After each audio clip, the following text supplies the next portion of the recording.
స్తోత్రమేసయ్య ప్రియమైన దేవుని బిడ్డలారా, క్రీస్తు నామములో మీ అందరికీ సమాధానం కలుగును గాక. ఆమేన్. ప్రతి దినము దేవుని వాగ్దానం అని ఆత్మీయ చక్కటి కార్యక్రమంలో మిమ్మల్ని ప్రేమపూర్వకంగా ఆహ్వానిస్తున్న దేవుని బిడ్డలారా, ఎలా ఉన్నారు? బాగున్నారా? దేవుని లేచారా? ప్రార్థన చేసుకున్నారా? కాసేపైనా దేవుని వాక్యాన్ని చదువుకున్నారా? మరి దేవుడు తన కృప చొప్పున దినదినము మనల్ని అభివృద్ధి పరుస్తూ, ఆరోగ్యం ఇస్తూ, ఆయుష్నిస్తూ, మరి ప్రతి దినము ఈ విధంగా ప్రార్థనలో కలవడానికి కృపనిస్తున్న విధానము బట్టి మరి ప్రతి ఒక్కరూ ఆయన ఘనపరచండి, ఆయన స్తుతించండి. మరి 4 దినాలు లేదా 5 దినాలు మన మధ్యలోనే, లేదా 4 దినాలు, ఈ దినం 26వ తారీఖులో మనం అడుగుపెట్టి ఉన్నాం కనుక ప్రియమైన దేవుని బిడ్డలారా, ప్రతి ఒక్కరూ ఈ వాగ్దానాలు ఎడల కావచ్చు, నూతన సంవత్సరం నూతన ఆశీర్వాదాలు కావచ్చు, ఈ సంవత్సరంలో ఆగిపోయిన ప్రతి ఆశీర్వాదం కూడా కావచ్చు, నూతన వాగ్దానాల కోసం ప్రతి ఒక్కరూ ఎదురు చూడాలని, విశ్వాసంతో కనిపెట్టాలని మీకు తెలియచేస్తూ ప్రతి దినము దేవుని వాగ్దానం అని ఆత్మీయ చక్కటి కార్యక్రమంలో వాగ్దానం చదువుతున్నాను. ఆదికాండము 26వ అధ్యాయము 4వ వచనం.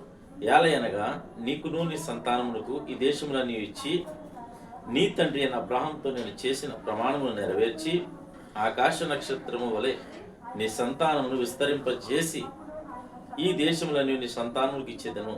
నీ సంతానం వలన సమస్త భూలోకమును సమస్త జనులు ఆశీర్వదించబడును. దేవునికి స్తోత్రం. చక్కటి వాగ్దానం ద్వారా ప్రభు మనతో మాట్లాడతాడు. ఏమనంటే, భూలోకములోని జనులు నీ యొక్క సంతానం వల్ల ఆశీర్వదించబడును అని వాగ్దానం చేస్తున్నాడు కనుక మరి ఈ దినము మనకు అనేకమైన వాగ్దానాలు ఉండొచ్చు. నీకు కావచ్చు, నీ తండ్రికి కావచ్చు, నీ బిడ్డలకు కావచ్చు, ప్రతి ఒక్కరికి ఒక దర్శనం అంటూ ఉంది.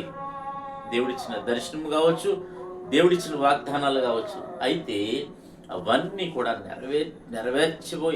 నెరవేరే సమయం వచ్చింది అని మరి దేవుని వాక్యం సెలవిస్తుంది కనుక ఈ భూలోకం ప్రజలందరూ నీ వలన ఆశీర్వదించబడతారని వాగ్దానం చేస్తున్నట్టు కనుక ప్రతి ఒక్కరూ ధైర్యం తెచ్చుకొని నూతన సంవత్సరంలో అడుగుపెట్టే ముందు ప్రతి ఒక్కరు విశ్వాసంతో మరి నా జీవితంలో త్వరలో ఆశీర్వాదాలు, మరి దర్శనాలు, వాగ్దానాలు మరి నెరవేర్చబడబోతున్నాయి అని మీరు నమ్మి విశ్వాసంతో ముందుకు సాగి నూతన సంవత్సరంలో అడుగుపెట్టాలని మీకు తెలియచేస్తూ ఇప్పుడు జరుగుతున్న ప్రతి పరిస్థితిని మనం మర్చిపోవాలని, రాబోయే మేలుల విషయమే ఎదురు చూడాలని మీకు తెలియచేస్తూ దేవుడి మాటలు దీవించింది కాక ఆమె ప్రార్థన చేసుకుందాం.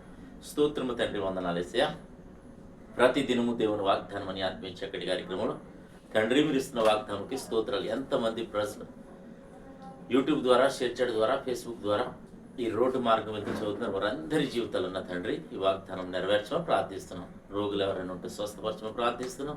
రకరకాలైన పరిస్థితులు గుండా వెళ్తుండగా డిప్రెషన్స్ కావచ్చు, బీపీ, షుగర్, రకరకాల హార్ట్ డిజీజ్ ప్రతి ఒక్కరిని మీరు జ్ఞాపకం చేసుకోండి, కనికరించండి, కృప చూపించమని ప్రార్థిస్తున్నాం. అలాగే తండ్రి ఈ దినం ప్రభా మా గ్రామాన్ని, మా రాష్ట్రం, మా దేశాన్ని కాచి కాపాడమని, సరిహద్దులు నెమ్మది దయచేయమని, మంత్రులు, అధికారులు, ప్రధానులు అందరినీ కూడా మీరు కాచి కాపాడి కృపతో నడిపించమని, దినం ఎవరైతే మ్యారేజ్ బట్టి జరుపుతున్న బిడ్డలందరికీ క్షేమాన్ని, సమాధానాన్ని సంవత్సరం అంతా నీ దయకిరీటం నుంచి మీరే మాయం పొందమని క్రీస్తు నామములో అడుగుతున్నాం తండ్రి, ఆమేన్. నేను నమ్ముతున్నాను ప్రియమైన బిడ్డలారా, ప్రభు మనందరితో మాట్లాడి మనల్ని బలపరచారని నమ్ముతున్నాను. మీరు బలపరచబడారని నమ్ముతున్నాను. వీడియోని లైక్ చేయండి, షేర్ చేయండి, ఛానల్ సబ్స్క్రైబ్ చేసుకుని ఇద్దరు ఎవరైతే పుట్టినరోజు, పెళ్లి రోజు మీ అందరికీ కృష్ణాల యొక్క శుభాలు తెలియజేస్తుంది. దేవుడి కుటుంబాన్ని దీవించను గాక. ఆమేన్.